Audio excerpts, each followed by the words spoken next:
Hello mga kasansay! It's Wednesday at kumusta kayong lahat? Mahilig ba kayong maghalaman o mahilig ba kayo sa mga bulaklak? Dito sa Netherlands ay mai-enjoy ninyo at makakakita kayo ng iba't ibang klase ng bulaklak na napakagaganda. Katulad na lang nito. Alam niyo ba na spring, ang lahat ng tao dito ay very busy na pagandahin ang kanilang mga gardens, maliit man ito o malaki.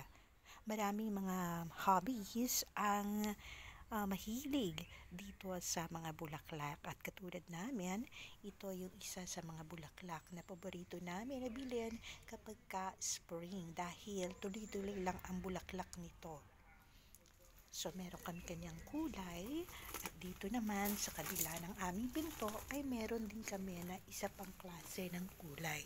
Merong kulay white pero ang white kasi ay pangkaraniwan lang kaya pinili namin yung pink and this color.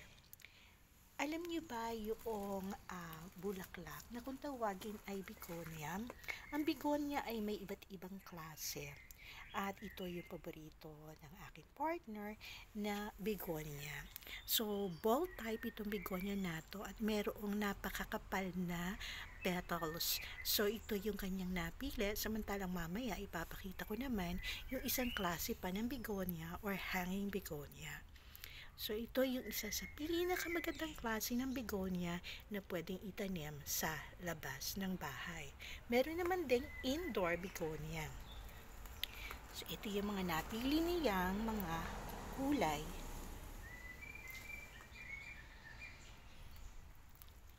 Ito naman ay tinatawag na French geranium.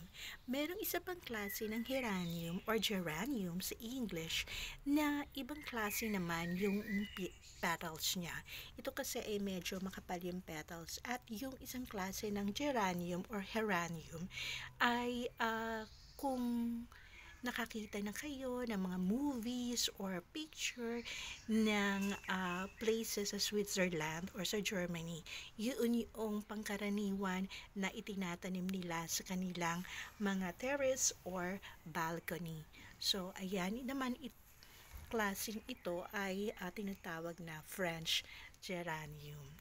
Paborito ko rin itong halaman na ito dahil kapag katulad niya natuyo na yung mga dahon, tatanggalin mo lang yan at meron na naman na sisipol na mga buds diyan sa ilalim. So, kailangan lang ay mahilig ka talaga na maghalaman at magtanggal-tanggal ng mga tuyo na bulaklak para mabigyan ng daan ang paglaki o pagtubo ng iba pang buds na nasa bandang ilalim. And minsan, kailangan i-cut mo rin ito para tuloy-tuloy lang yung pagbulaklak niya dahil itong French geranium ay naglalas hanggang late autumn. Ayan, so magandang bilhin itong ganitong klase ng halaman para tipid sa presyo kasi mahal din na maghalaman. So, dito naman tayo sa kabila, sa may fence namin. So, tapos nang mamulaklak itong aming malalaking roses. So, dito tayo sa mga nakahang dito. Itong nasa itaas ay tinatawag na dianthus or dianthus. Ayan, maganda itong bulaklak na ito at ang daming buds. So, kailangan lang talaga ay pag natutuyo na yung mga bulaklak ay kailangan i-trim mo lang yon para yung mga buds sa ilalim ay lumaki. Gusto ko itong halaman na ito dahil winter hard siya. Pag sinabing winter hard, ibig sabihin hindi siya totally mamamatay kapag winter. So, balik-balik lang to. Sa spring, babalik lang ito. So, tipid ka na rin ulit sa pinambili mo ng halaman. Ito naman ay ang pangkaraniwan lang na makikita kapag spring and summer. Ang daming mga may ganitong klase ng halaman. At alam ko, alam nyo rin ito, petunia. Pero hindi ko alam sa Pilipinas kung available lahat nitong kulay na ito. Katulad nito, napakaganda nitong petunia na ito. Hindi ko alam kung meron ito sa Pilipinas. Pero alam ko, yung iba naman ay meron. Katulad nito, I think meron ito sa Pilipinas. Tapos itong pink and white, meron yan sa Pilipinas. Pero ito ay hindi ito pangkaraniwan, ano? Ayan. So, kaya ito yung binili ko. Napakagandang petunia niyan. Ayan. Hindi ko alam kung meron ito sa Pilipinas. I think ito nakita ko na meron ito sa Pilipinas. Pero hindi ko alam kung meron itong ganitong klase ng petunia sa Pilipinas. And by the way, bago natin ituloy yung petunia, ay meron nga pala ako ditong raspberry. Yan, madali lang naman itong buhayin at hindi ito namamatay kapag winter. Actually, makikita mo to yung raspberry, madami nito sa forest. Yan, tuloy-uli natin dito. So, meron tayong iba't ibang klase ng kulay at meron naman yung may mga kombinasyon na kulay ng petunia. Dito naman ay meron din ako na madaling buhayin din na blackberry. So, ayan, ang dami ng mga magiging bunga nitong blackberry. Kumakain ba kayo ng blackberry? Okay. Ito naman ay isang klase din na tumataas na rose na napakalaki ng bulaklak. Yung kanina pinakita kong rose na tapos na yung pumumulaklak ay yellow. Sobrang dami naging bulaklak. Ito naman ay red rose. Okay. Wow. Ang daming magiging bunga ng aking blackberry. Ayan. Okay, at dito naman sa bandang ilalim, actually dapat itong aking blueberry ay mataas na. Pero akala ng aking partner ito ay damo or weeds lang. Kaya pinutol niya. Pinutol niya talaga. Sinagad niya yung putol. Kaya ito ay mga bagong, makikita nyo naman murang-mura pa yung mga dahon. So ayan, magsisimula na naman tayo mula doon sa simula. Okay, dahil nga pinutol niya, hindi ko alam kung magtatampo ito or mamumunga ito ngayong taon na ito kasi panahon na ng mga berries. Pero ayan, wala naman siyang bunga. Pero ito ay nag-iisang blueberry. Namunga na ito minsan pero hindi ko naman kinain yung blueberry kasi hindi ko naman favorite yon. So dito naman ay meron na akong mga tinanggal na mga buds. So ito kailangan tanggalin ko na rin ito, gupitan ko na rin. Ito naman ay ano nga ba itong halaman na to? Ayan yung kanyang bulaklak. Ayan. Parang siyang daisy. Nakalimutan ko na ang pangalan. Tingnan natin kung makikita ko yung pangalan dito sa ilalim. Oh, hindi pala. Tinanggal pala sa pinaka-pot ng aking financier. Nakalimutan ko na yung pangalan nito, pero ayan, meron kaming mga binili kasi kailangan iba-ibang klase ng halaman. So, ayan naman, magkakaroon na ng buds. Yung iba na tanggal ko na kasi naulan. So, ayan, syempre, namatay na yung mga bulaklak. So, puputulin ko yan mamaya pagkatapos ng aking trabaho. Kung makikita nyo din naman, ay meron din ako ditong mga gumagapang na grapes. So, meron ako ditong tatlong klase ng grapes. So, ito ay kulay purple na maliliit. Ito panlagay ito sa sa mga salad, maganda. Ayan ako, makikita nyo meron ng bunga. Ayan. Pang summer kasi yan. Yan, mga tinanggalan ko na ng iba pang mga sanga. Ito. Meron pa dito sa banda dito Oh, okay. There you go. Ito, nakikita nyo ba yan? Ayan. Konti lang yung magiging bunga nito this year. Ito naman yung isa kong klase ng grapes. Ayan, wala pa siyang bunga. Okay, at meron akong tanim dito na bataw. Alam niyo ba yung bataw na vegetable? So, ayan, yung bataw ko, sana magtuloy-tuloy ito, Hinayaan ko lang dyan. Kasi, nakatanim yan doon sa loob ng bahay namin. Gusto ko nang ilabas para baka sakaling mas lumago dito. Meron din ako ditong isang klase na rose. Ito naman yung medium size na rose. Tapos na rin ito yung pamumunga, kulay yellow ito. Yan. Ito naman yung isa pang klase ng grapes na meron ako. Itong grapes na ito, namunga na ito for 2 years na. Pero ngayong year na to, wala ako nakikita na bunga. Medyo matanda na rin ito, no? Ayan, makikita nyo din naman na medyo matanda na yung kanyang katawan. Ayan, na nagko-crawl dito sa fence. Pero wala pa itong bunga. Wala pa ako nakikitang bunga. Ito yung mga pangkaraniwang grapes lang na nakikita natin sa supermarket. Ayan, hanap tayo kung merong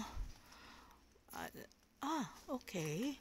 Here, mukhang dito ay meron ako nakikitang mga maliliit na bilog-bilog. So, I think ito yung magiging bunga. But I'm not sure. So, ayan yung aking grapes. Matamis ito, pero hindi rin kasi ako mahilig sa grapes. So, kung may mapapadaan dito at gusto nila ng grapes, kung may bunga at hinog na, then okay lang, napitasin. Then, meron ako ditong ampalaya. Ayan, na naninilaw na yung dahon kasi siguro dahil nag-uulan, nung inilabas ko to nag-uulan, so hindi ko alam kung magtutuloy-tuloy ito. Napakahirap magbumuhay ng ampalaya dito. Gusto ko kasi nang magkaroon ng ampalaya dahil napakamahal ng ampalaya at ang ampalaya ang aking paboritong gulay. Pero sobrang mahal ng presyo dito at naiintindihan ko siguro nga dahil mahirap buhayin ito o kailangan sa greenhouse siya nakatanim. Hindi ko alam. Ayan, so hinayaan ko lang siya dyan na gumagapang. Dito naman ay makikita natin yung aking mini cucumber. So ito yung paborito ko na cucumber. Ako tawagin ko to ay Persian cucumber. Yan. Nagbasa-basa ako ng mga articles about how to grow cucumber at ito ay medyo mahirap i-grow kasi kailangan na tulungan mo yung mga bulaklak, yung mga female na flower na mag-pollinate using the male flower. Wala ako nakita na male, puro female yata. So luckily naman eto ang nangyari. So sila na lang yung nag-pollinate ng sarili nila. So puro female yung flowers. Ayan, meron pa tayo dito. Ayan pa, meron dyan. At meron din dito. Ayan o. So, puro female lang yan. Kasi iniisip ko, paano ko ito i-grow? Wala ako makitang bulaklak na male. So, tutulungan ko sana sila. But, ayan, sila na lang yung nag-pollinate ng sarili nila. Pwede pala yun. So, ayan, meron tayo ditong cucumber. So, ito ang tawag dito ay mini cucumber. Ito, napakatamis nito. Ayan, for snack. Ayan, so, pinakita ko na sa inyo. Lakad tayo ng konti dito. So, ito naman yung sinasabi ko na isang klase ng begonia. Ayan, magkakaiba naman yung flower niya. Ang flower naman niya ay parang hikaw. Ayan, parang dangling earring. Ayan. Ang ganda kaya nito. So, begonia din to Yan, so sabi ko nga sa inyo dito, makakakita kayo ng iba't ibang klase na nagagandahang bulaklak. So, ayan yung aking begonia. Dito naman ay meron ako mga tanim na gulay. Ito ay mga eggplants at iba't ibang klase ito ng eggplants. Meron dito yung eggplant na mataba, na mapunggok na talong. Merong bilog na talong. Ayan. At meron naman yung mahabang manipis na katulad sa atin na talong. So, iba't ibang klase na ng talong yan. Yan. So, ganyan na siya kalaki ngayon. Meron naman ako dito, hindi namatay yung mint. Yan.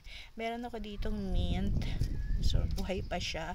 So, antayin lang natin na medyo lumaki yan. Kasi kapag kunwari uminom ka dito ng mint tea, yung literal na puputol ka dyan ng mint at ilalagay mo sa mainit na tubig or lagyan mo ng honey. At yun talaga yung mint tea. So, yun yung style ng Turkish ba o Morocco, hindi ko sure kung aling bansa. Pero ang bango, wow, nang hinawakan ko, ang bango talaga ng mint. Ayan. At meron ako ditong naghihingalo na snow peas o chicharo kasi pinagpiyastahan ito ng slugs. So ayan na, ang dami nito pero hindi na nagtuloy-tuloy. Ang dami niya talaga. Pero hindi na nagtuloy-tuloy. Ito yung biglang tumubo at ayan na, meron na siyang bulaklak. So magiging snow peas. Dati meron ako ditong pinagapang pag kinain din ng slugs. So ayan, mga dalawa lang snow peas yan pero okay lang. Dito naman tayo sa kabila. Meron tayong tinatawag dito na balloon flower. So, nabili namin yung lahat ng color ng balloon flowers. So, meron tayong purple, may pink and white. Tinatawag itong balloon flowers dahil, or platicodon, kasi nga, dahil dito, balloon para yan. Pero pag nag-mature na yan, ay mag-explode na at bubuka na katulad nito. Ayan, bumuka na. Ayan. Maganda itong bulaklak na ito dahil sa din tong klase ng winter heart. Ibig sabihin nga ay hindi ito namamatay sa winter kahit na nag-snow. Hayaan mo lang dyan sa labas. And by spring ay tutubo na. Katulad din ng mga roses. Kaya lang kailangan mong lagyan ng wax yung pinaka-stem niya para hindi mamatay. Okay, dito naman tayo sa mga roses. Napakadami kong klase ng roses dito sa aming garden. So, meron tayong, ayan, napakagandang rose niyan na hindi pa talaga nagbo-bloom. But look at this beautiful color ng aking rose. Nakita ko yung aming kapitbahay, sobrang dami nung ganitong klase ng rose. Siguro ito yung favorite niyang color kasi ito lahat yung nakita ko doon sa harap ng bahay niya. At lahat ay nagbulaklak na. Bumuka na yung mga bulaklak. Sobrang ganda doon sa harapan ng bahay. Parang gusto kong gupitin lahat ng kanilang roses doon kasi ang ganda diba ng kulay. Ayan, tapos eto pa, diba? Sobrang dugo nitong kulay na ito ng rose, ano. Ayan. So, meron tayong iba't ibang klase ng roses. Hindi ko alam kung anong kulay yung iba kasi nga wala pa namang bulaklak na nagpapakita. Ayan. So, eto pa. Ang dami nito mga roses. Ang mga roses dito, iba't ibang klase. Meron yung climbing roses. Meron naman yung parang puno. Ganon ang style. At meron naman na mga maliliit lang na roses pang loob lang ng bahay. Dito naman ay meron akong dalawang pots ng strawberries at meron ng mga bunga. Ayan, pinaghalo-halo ko na itong iba't ibang klase ng strawberries na meron kami. Lahat naman ng aking strawberries ay matatamis. Ito ay alaga ko na for 3-4 years. Ayan, so meron ng mga bunga, hindi pa lang talaga malalaki. But eto, ayan. Ayan, meron ng hinog. Pero hindi ko naman din to kakainin. Hayaan ko na lang dyan. Ayan, para lang, kasi hindi, yung mga baby na, halimbawa, yan, nag-mature na, tapos nagkakaroon siya ng mga baby. So, hindi ko yun, pinuputol lang, kundi itinatanim ko lang uli. So, ito yung mga naputol ko na mula doon sa mother plant. Tapos, itinanim ko. So, ayan, meron na siyang bulaklak. Pinertilize ko din naman sila. Ayan. Dito naman sa itaas ay meron ako mga nakasabit na iba-ibang klase ng sili. So, ito namang sili na ito ay ito yung siling maanghang. Ito naman yung sili na pwede nating papakian or gawing snack. Ayan, sarap yan. At ito naman ay yung medyo maanghang na sili na pwede natin gamitin sa pagluluto. Ayan. Yung ayaw mo ng sobrang anghang yung kaldereta. So, ayan ang dapat na sili na gamitin. Kung mapapasin nyo, konti-konti na lang yung bunga kasi marami na akong napitas at nilagay ko sa freezer para naman kapag gusto kong kainin or gamitin ay meron tayong makukuha. Meron pa rin naman na tumutubo. Ayan. Ayan. Pero ito yung tinatawag na snack. Ano ba tawag dito? Ayan. Snack pepper. Ayan. Ang dami kasing klase ng mga vegetables or mga plants dito. Naku po, Diyos ko, talagang malilito ka sa sobrang dami. At ito ay iba't ibang klase naman ng paprika or capsicum ang tawag natin, ano? Or bell pepper. Ayan, yung iba wala pang bunga, pero ito meron ng bulaklak. So, gusto ko na magkaroon ng bell pepper din dito, pero ang hirap din kasi niyang buhayin kasi nga ang kalaban ko dito ay slugs. Ayan, kailangan ko na ba siyang diligan. Dito naman ay meron akong tanim na naghihingalong okra. Hopefully, itong okra na to ay mamunga o lumaki man lang. Okay. Tingnan nyo naman yung nangyari dito. Magtatanim pa ako, pero sinubukan ko kasi magtanim ng pechay. Ang pechay kasi dito ay maganda. Pero bakit naging bansot ang aking pechay? Ito ay pinagpiestahan ng slugs. So, ayan na yung aking pechay at namulaklak na. Hindi ko naman pinitas. So, but eto yung aking pechay. Pero panahon na kasi na pagtatanim ng pechay, so magtatanim na tayo. Ikot tayo dito sa kabila. So, dito naman ay mga halaman ko. So, alam ko meron ito sa Pilipinas. So, ito ay medyo matanda na, 5-year-old na. Kasi 5 years na ako, magsi 6 years na ako dito sa Netherlands. So, winter hardy nito, katulad din itong mga Japanese acer ko na red and green. Ayan. Sa puno, meron tayong iba't ibang klase ng flowering plants. Ayan. Dito ko na lang sila tinanim kasi favorite din to ng mga slugs, diyan na lang sila. So, yung mga pinutol ko na roses para mag-propagate, nilagay ko dan dito sa mga sumobrang paso. Ayan. So, meron tayo dito mga sili na mga hinagis ko lang yan. And let's see if tutubo. Meron ako spinach dito. Tinanim ko lang, feel ko lang. Meron din akong dill dito, may grass na maganda ang bulaklak. Meron ako mga iba't ibang klase ng halaman dito. Napakadami kong mga peonies. So, ito lahat yung mga peonies na meron ako. I think 14 dito mga peonies na meron ako. And ito ay namulaklak na, bango dito. Meron din ditong kulay pink. So, ayan. And then, siguro dahil naulan, so mukhang hindi na ito magtutuloy. Mukhang naulan ng kasing masyado. Ayan. But ito yung isa pa. So I thought mga 4 yung magiging bulaklak. But sobrang bigat niyan. Ayan, kaya ayan, nandito na ito. Hindi ko na. And look!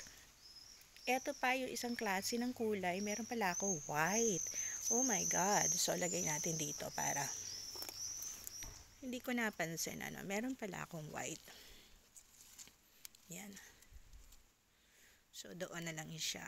So, ayan. Pinakita ko na. Nakita ko meron pala akong white na peony. And then, meron ako ditong pink na sobrang bango. And then, meron ganitong kulay. So, may mga peonies. Meron akong camellia na tapos na yung bulaklak. Meron ako mga iba't ibang klase ng bulaklak. Meron akong lemon and mandarin. At ito pa yung mga na-propagate ko na mga roses na meron ako. Ayan. Sobrang ganda ng roses ko. Ayan. Meron din tayo ditong na-propagate ko din na ano ba tawag dito? Hortensia. Ayan. Hortensia. Ayan, iba't ibang klase. Meron ako tanim dito na napakaganda nitong aking minto, di ba? Ayan, medyo malalaki yung dahon niya. Meron ako ditong garlic, meron ako ditong peach sa aking garden. Ayan.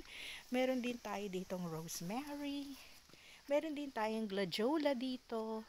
Meron din tayong mamahaling halaman, another gladiola, meron ng mga buds na iba't ibang klase ng lilium or lilies na sobrang gaganda nito. Grabe, yung tinatawag yung stargazer, meron ako dito stargazer. Di ko na alam kasi pinaghalo-halo ko na ito, iba't ibang klase, so makikita nyo yan next time dito sa aking table dahil nag-uulan nga. Ayan, so meron pa rin tayo natitira na mga bulaklak. Hindi pa maayos dito dahil nag-ulan. Ayan, so another balloon plants na wala pang bulaklak. Yung mga iba ko diyang halaman na tanim ay tapos na yung pagbulaklak, but magsa-summer na, kaya itong aking mga hortensia ay namumulaklak na. So, iba't ibang klase ito. Nabili ko lahat ng kulay. So, napakasaya nito kapag lahat lumabas na yung mga kulay. Meron din akong mga klase na cone shape na kung tawagin ay paniculata. So, medyo delayed pa. Wala pa ako nakikita bulaklak. Kasi tinrim ko to. Baka nagtampo. Baka hindi ito mabulaklak this time. Kasi puro sanga. So, ayoko ng puro sanga. So, tinrim ko. Ngayon, gumanda. Ayan, so iba't ibang klase yan ng kulay. So makikita nyo na lang, gagawa tayo ng bagong video kapag namulaklak na lahat or nagpakita na yung mga kulay. So iba't ibang klase ng kulay ito.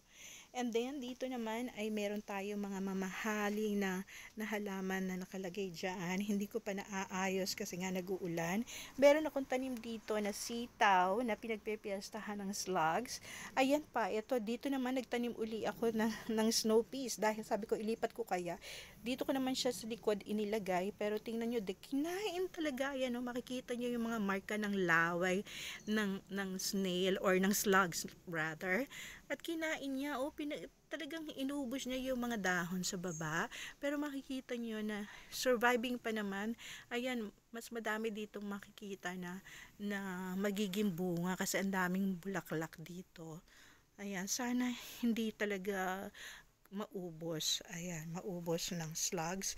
At makatikim naman tayo ng snow peas. Medyo mahal kasi ang chicharo dito. And even sa Pilipinas din mahal, no? So, ayan yung mga mamahali na halaman na meron kami. So, dito naman tayo sa kabila. Ito yung mga halaman nito ay tinatawag na rhododendron, and over there, meron pang mga mamumulaklak na rhododendron over there. Iba't ibang klaseng kulay din ito. Yellow, white, peach, purple. Ayan. Yung iba kong roses dito na malalaki ay tapos nang mamunga. So, meron tayo mga medium sizes. Ito yung tinatawag ko na nagkukurol na climbing roses. Napakasipag nito mamunga. Ayan. Tapos na yung aking klase ng rose dito. Meron ako ditong apple tree. So, dito is green apple. Ayan, green apple yan. Meron ako ditong peach tree. Meron akong plum tree. Plum, nawawala yung bunga. Meron dito nag-iisang bunga itong plum ko na to eh. Hindi ko, where is it? Parang nawala na. Mukhang nalaglag na yung plum. Meron nag-iisang bunga ito ng plum. But okay. But that is plum. And then meron ako ditong pear na pang summer naman itong fruit. Meron ako ditong red apple. So, ayan. Red apple ito. Maliit lang itong puno, pero ayan, hitik sa bunga yan. Red apple. So, dito na tayo. Malapit na tayo matapos sa ating video dahil ang dami na mga halaman. So, meron din tayo dito red berries. Ayan, at meron din tayong gooseberry dito na may bunga. Ayan, gooseberry. More eggplants here. Meron din tayo dito klase ng beans. Ayan, ang pinagpiyastahan din. Iba-iba itong mga tinanim ko dito na vegetables, pero kinain din ng slugs. So, meron tayo ditong mga klase ng summer plants. And then, this is hibiscus na medium size lang ang bulaklak. Yung aking hibiscus na malaki ang bulaklak ay hindi nag-survive. Nandoon sa loob ng bahay. So, ayan, mga summer plants to. Ayan yung sinasabi kong kulay ng rhododendron. Meron din tayo ditong evergreens. Meron tayong fuchsia dito na sobrang ganda. This is my 3-year-old fuchsia. Nire-wrap namin ito kapag winter, hindi siya namamatay. So, ang dami niyang bulaklak. Grabe! Crazy talaga. So, ito naman yung isang klase. Meron yung aking partner na favorite niyang bamboo. Meron kami ditong grass na may iba't ibang kulay. Meron kami ditong dahlia na wala pang bulaklak. Meron pa kami diyang halaman. Hindi ko na talaga naharap dahil ang daming trabaho. So, ayan din, meron sitaw. At dito naman sa likod ay ang tinatawag namin na cherry orchard. Hindi na tayo pupunta dyan pero ang dami nating tanim na hostas and cherries na merong mga bunga. Hindi na tayo mamimitas dahil namitas na ako kahapon. So ito lang yung aming, and then this one is jasmine. So sobrang bango niya na. Ayan, may bulaklak na yung jasmine. Ang bango parang merong perfume dito. So ito lang yung aming garden. Ang hirap mag-garden at ang mahal magtanim ng mga halaman. Hindi mura ang mga halaman. Kaya kailangan ay inaaral din kung paano mag-propagate para mapadami mo yung mga halaman. Especially kung favorite mo yung halaman na yon at kaya mo padamihin, kailangan lang talaga ay matyaga at bumili ng soil and bumili ng pots at meron kang space sa iyong bakuran. But I have a lot of space here. Ang problema lang ay yung itatanim. Ayan. So, eto na yung aming garden. Okay? So, see you next time. Thank you.